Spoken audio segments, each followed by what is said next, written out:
The screen tore through the Appalachian night, sharp and human, but it wasn't my voice. I was alone, miles from anywhere.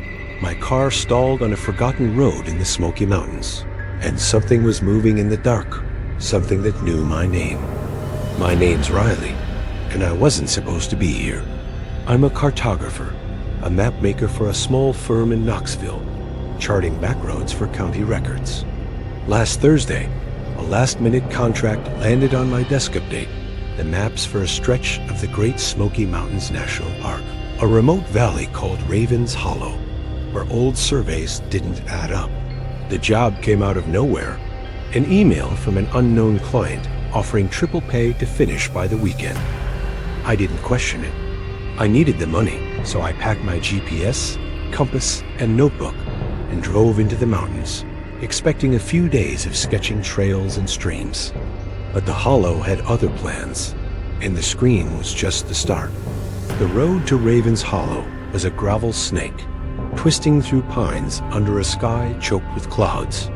My Jeep stalled at dusk, the engine coughing dead, my phone blank with static that flickered into spirals, like contour lines gone wrong.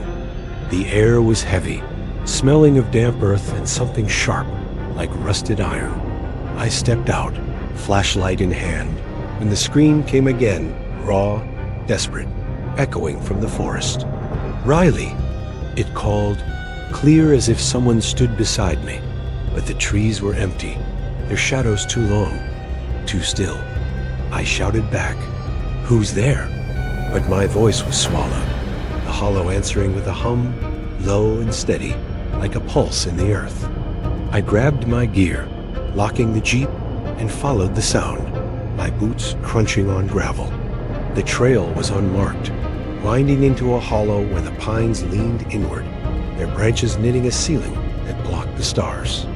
The hum grew louder, vibrating in my chest, and I heard it again, my name, woven into a chorus of voices, young and old, singing without words. My flashlight flickered, catching a figure small cloaked in tattered cloth, its face hidden, its hands clutching a rusted chain that glinted like teeth. It stood motionless, but I felt its gaze, like a needle through my skull, and the hum formed words. "Riley, keep..." I froze, my heart pounding, and snapped a photo with my phone, the flash flaring. The figure was gone, but the screen showed it blank-faced, its eyes spirals, standing among others, their hands linked by chains. I backed away, tripping over a stone carved with those same spirals, part of a circle hidden under moss. The hum was a song now, pulling me deeper, and I followed, not sure why, my compass spinning uselessly, the trail looping into the hollow. The clearing was there, a ring of stones like a compass rose, each etched with symbols, chains, eyes, hands that pulsed faintly. In the center was a rusted gate, half buried, its bars twisted into spirals, vibrating with the hum. I touched it, my fingers burning, and the gate creaked open, revealing a tunnel, its walls scratched with the same symbols, glowing like embers. The chorus was deafening, voices chanting my name, and I saw them, figures in cloaks, dozens, their faces smooth as bone, their hands clutching chains that trailed into the dark. One stepped forward, smaller, and I swore it was a girl from a missing poster in Knoxville, her eyes gone, her mouth a slash. "You came," she said, her voice blending with the hum, and I felt it a pull, like the hollow wanted me to step inside, to keep something locked away forever. I ran, the trail twisting, the trees closing in, their roots snagging my legs. Back at my Jeep, the scratches were on the doors, spiraling like the gate's bars, glowing faintly. I drove to a motel in Gatlinburg, locking my gear in the room, but the hum followed, playing through my headphones without power, my name in its chorus. Riley. Keep. My photos had changed, showing my face among the figures, my eyes spiraling, my hands chained. I dreamed of the tunnel, the figures, their blank faces singing, and woke to find scratches on my arms, shallow but real, forming spirals that burned under my touch. I went to Boone, needing answers. A historian at the library, his hands trembling, showed me a journal from 1860, written by a trapper who'd mapped Raven's Hollow. "The Keeper Wraith lives there," he wrote. "Born of a pack to guard something old, something buried. It chains those who find it, makes them its keeper." The last entry was a scrawl. "I hear my name. I can't leave." The historian looked at me, his voice low. "It's not just a story. The Wraith chooses, uses your maps to trap you. You saw the gate, didn't you?" I nodded, telling him about the job, the screen, the figures. "Go back," he said. "Break the circle, or it'll chain you forever." I didn't want to believe him, but the hum was constant, the voices clearer, weaving my name into their song. My dreams showed the gate, the figures, their chains pulling me down, and I saw myself among them, my face blank, my hands locked to the gate. I returned to the hollow, the trail clearer, the stones glowing, the gate vibrating with the chorus. The figures were there, more now, their hands weaving chains, their blank faces turning toward me. The Wraith appeared, towering, its form shifting human, at a mass of chains and shadows, its eyes spirals that burned my vision. "You found," it sang, and I saw the job, the random email. My life led to this moment, like a map drawn in blood. The figures closed in, their chains cold, their voices a chorus. Stay. I wanted to give in, to guard the gate, to keep whatever it held. But I thought of the girl, her face on that poster, someone's daughter, lost to this hollow. I screamed, "No," and smashed the stones with a rock, breaking the spirals, the hum faltering. The Wraith shrieked, the ground shaking, the figures dissolving into dust. The gate collapsed, the chorus silenced, and I ran, the trail clear, leading me back to my Jeep. I drove, the hollow fading, the hum gone. I'm in Knoxville now, back to mapping roads, but the Wraith's with me. Last week, I found a chain link in my bag, rusted and carved with a spiral, humming faintly when I touched it. At night, I hear the chorus, my name in their song. I looked up Raven's Hollow stories of missing surveyors, a pack to guard something older than the mountains. They call it the Keeper Wraith, say it never stops chaining. I keep my maps locked away, my windows shut, but the spirals are on my desk now, and I'm terrified to sleep, because I know it's out there, waiting for me to guard the Hollow's gate. The handprint burned into my arm wasn't there when I woke up. I was alone, my car broken down on a desolate Appalachian road, the fog so thick it swallowed the stars. Then I heard it a giggle, childlike but wrong, echoing from a hollow that wasn't on my map, calling my name like it knew me. My name's Quinn, and I had no reason to be in the Appalachian Mountains. I'm a rideshare driver, picking up fares in Knoxville to pay off student loans. Last Monday, a glitch in the app sent me a ride request to a place called Mist Hollow, deep in the Pisgah National Forest, North Carolina. The payout was quadruple. No passenger details, just coordinates and a note. Urgent, deliver package. I figured it was a system error, but the money hit my account, so I tossed the sealed envelope from my last drop-off into my car and drove, expecting a quick turnaround. I didn't know the hollow was waiting, or that its mark would claim me. The road was a gravel scar, twisting through pines under a sky choked with fog, the air thick with moss and a sour tang, like blood on metal. My car died at midnight, the engine silent, my phone flickering with static that formed spirals, like scars in the mist. I stepped out, flashlight shaking, and the giggle came high and sharp, echoing from the trees. Quinn, it whispered, not just a sound but a pull, tugging at the ache I carried, the memory of my younger brother, Eli, who died in a car accident I survived 10 years ago. I called out, "Who's there?" But the fog swallowed my voice, and the giggle answered, "Stay," marked. I checked my arm. My heart stopping, the handprint was there, small and red, like a child's, burned into my skin. I followed the giggle, my boots slipping on wet rocks, the trail unmarked, winding into a hollow where the trees leaned inward, their branches clawing the sky. The giggle grew into a hum, a chorus of voices weaving my name, young and old, singing without words. My flashlight caught a figure small, cloaked in ragged cloth, its face hidden, its hands clutching a stone, etched with spirals that glowed faintly. It stood still, but I felt its gaze, like a brand on my soul, and the hum formed words. "Quinn, keep." I snapped a photo, the flash flaring, and the figure vanished, but my phone showed it blank-faced, its eyes spirals, standing among others, their hands linked by roots that pulsed like veins.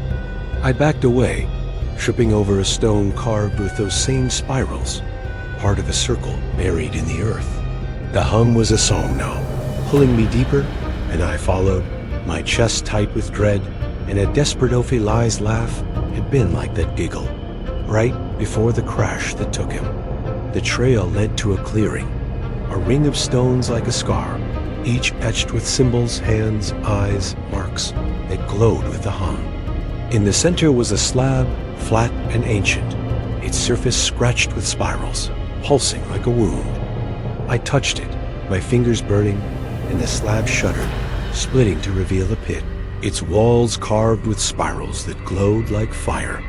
The chorus was deafening, voices chanting my name, and I saw them, figures in cloaks, dozens, their faces smooth as bone, their hands clutching roots that trailed into the pit. One stepped forward, smaller, and I swore it was Eli, his frame, his stance, but his face was blank, his eyes spirals. "You came," he said, his voice blending with the hum, and I felt it a pull, like the hollow wanted me to step inside, to carry its mark forever. My heart shattered, not just from fear, but from the guilt of surviving when Eli didn't, the nights I'd spent hating myself for walking away from that wreck. The hollow was using his voice, his shape, to trap me. I ran, the trail looping, the trees closing in, their roots snagging my legs. Back at my car, the scratches were on the hood, spiraling like the slab's marks, glowing faintly. I drove to a motel in Asheville, locking my bag in the room, but the hum followed, playing through my radio without power, Eli's voice in its chorus. "Quinn, stay?" My photo had changed, showing my face among the figures, my eyes spiraling, my hands marked with burns. I dreamed of the clearing, the figures, their blank faces humming, and woke to find another handprint on my chest, shallow but real, pulsing with every heartbeat. I went to Asheville's Historical Society, desperate for answers.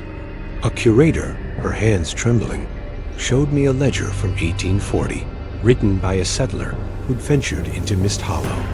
"The Mark Wraith lives there," she wrote, born of a pact to seal the land's wounds. "It marks those who find it, makes them its keepers." The last entry was a scrawl. "I hear my son. I can't leave." My breath caught Eli wasn't mentioned, but the echo of loss was mine. The curator looked at me, her voice low. "It's not just a sound. It chooses you, uses your grief to bind you. You're marked, aren't you?" I nodded, showing her the handprint, telling her about the ride, the giggle, Eli's voice. "Go back," she said.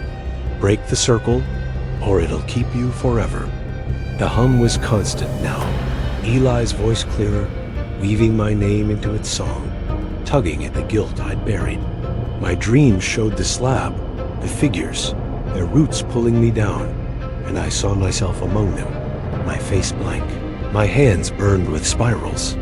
I returned to the hollow, the trail clearer, the stones glowing, the slab pulsing with the chorus. The figures were there, more now, their hands weaving roots, their blank faces turning toward me. The wraith appeared, towering, its form shifting human, then a mass of marks and shadows, its eyes spirals that burned my soul. "You're marked," it sang, and I saw the ride, The glitch. My life led to this moment, like a scar carved in time. The figures closed in, their roots cold, their voices a chorus. Stay. I wanted to give in, to join the hum, to find Eli in its song. The guilt of surviving him, of failing to save him, was a wound the hollow knew how to press. But I saw his real face, his grin before the crash, the brother I'd loved. I screamed, "I'm sorry," and smashed the stones with a rock, breaking the spirals, the hum faltering. The wraith shrieked, the ground shaking, the figures dissolving into ash. The slab crumbled, the chorus silenced, and I ran, the trail clear, leading me back to my car. I drove, the hollow fading, the hum gone. I'm in Knoxville now, back to driving, but the wraith's with me. Last week, I found a stone in my bag, carved with a spiral, burning faintly when I touched it. At night, I hear the chorus, Eli's voice in their song, calling my name. I looked up Mist Hollow stories of missing travelers, a pack that sealed a wound with marks. They call it the Mark Wraith, say it never stops claiming.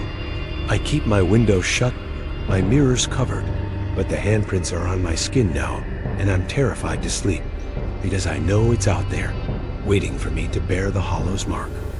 The ground shuddered beneath my feet, a pulse like a heartbeat, deep in the Appalachian night. I was alone, stranded in a forest I didn't know. My drone spiraling out of control above a hollow that wasn't on any map, and it whispered my name, clear as a blade, from the trees that weren't there moments before. My name's Sage, and I had no business being in the Appalachian Mountains. I'm a drone operator, freelancing for real estate firms in Asheville, capturing aerial shots of properties for sale. Last Friday, a cryptic email offered a hefty sum to film a remote plot in the Nantahala National Forest, a place called Thorn Hollow, for a client who wanted unique angles by Monday. The job was odd, no address, just coordinates, but the money was too good. So I loaded my drone, camera, and camping gear and drove into the mountains, expecting a quick flyover and a paycheck. I didn't know the hollow was alive, or that its pulse would find me. The trailhead was a dirt clearing, my van dwarfed by pines under a sky thick with storm clouds. My GPS died as I arrived, the screen flickering with static that formed spirals, like topographic lines gone wild. The air was heavy, smelling of wet moss and something sharp, like ozone after lightning. I launched my drone, its blades humming, and watched the feed on my tablet, capturing ridges and valleys cloaked in mist. But the footage was wrong. Shadows moved where they shouldn't, forming shapes, faces, hands, spirals that vanished when I rewound.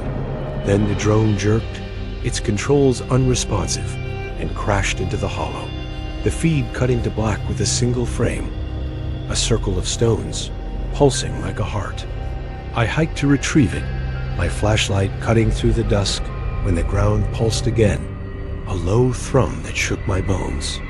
The hum was alive, not just sound but a rhythm, and I heard my name in it, soft and urgent. Sage. Feel.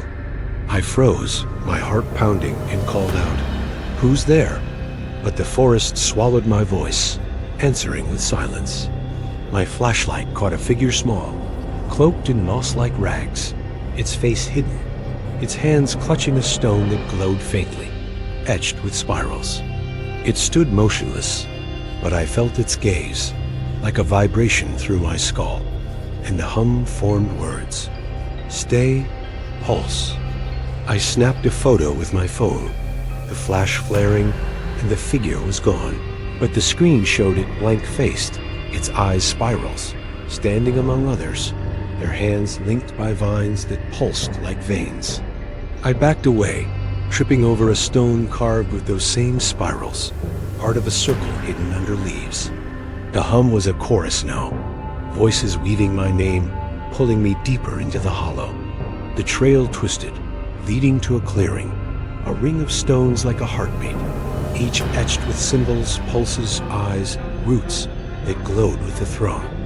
In the center was a mound, earthen and pulsing, its surface cracked like skin, vibrating with the hum. I touched it, my fingers tingling, and the mound shuddered, splitting to reveal a cavity, its walls scratched with spirals, glowing like embers.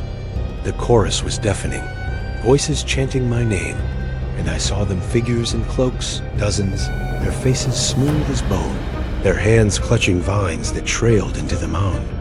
One stepped forward, smaller, and I swore it was a man from a missing poster in Asheville. His eyes gone, his mouth a slash. "You felt," he said, his voice blending with the hum, and I felt it a pull, like the hollow wanted me to merge with its pulse, to beat with it forever. I ran, the trail looping, the trees closing in, their roots snagging my boots. Back at my van, the scratches were on the hood, spiraling like the mound symbols, glowing faintly. I drove to a motel in Franklin, locking my gear in the room, but the hum followed, playing through my drone speakers without power, my name in its chorus. Sage. Stay. My footage had changed, showing my face among the figures, my eyes spiraling, my hands rooted to the mound. I dreamed of the clearing, the figures, their blank faces pulsing, and woke to find scratches on my arms, shallow but real, forming spirals that throbbed under my touch. I went to Asheville, needing answers. A park ranger, her hands trembling, showed me a journal from 1880, written by a prospector who mapped Thorn Hollow. "The pulse wraith lives there," he wrote, born of a ritual to bind the land's heart. "It takes those who feel it, makes them its pulse." The last entry was a scrawl. "I hear my name, I can't stop." The ranger looked at me, her voice low. "It's not just a sound. It chooses you, uses your senses to trap you. You felt the hollow, didn't you?" I nodded, telling her about the job, the drone, the figures. "Go back," she said. "Break the circle, or it'll pulse you forever." I didn't want to believe her, but the hum was constant, the voices clearer, weaving my name into their rhythm. My dreams showed the mound, the figures, their vines pulling me down, and I saw myself among them, my face blank, my hands rooted to the pulse. I returned to the hollow, the trail clearer, the stones glowing, the mound vibrating with the chorus. The figures were there, more now, their hands weaving vines, their blank faces turning toward me. The wraith appeared, towering, its form shifting human, then a mass of roots and rhythm, its eyes spirals that pulsed with the hum.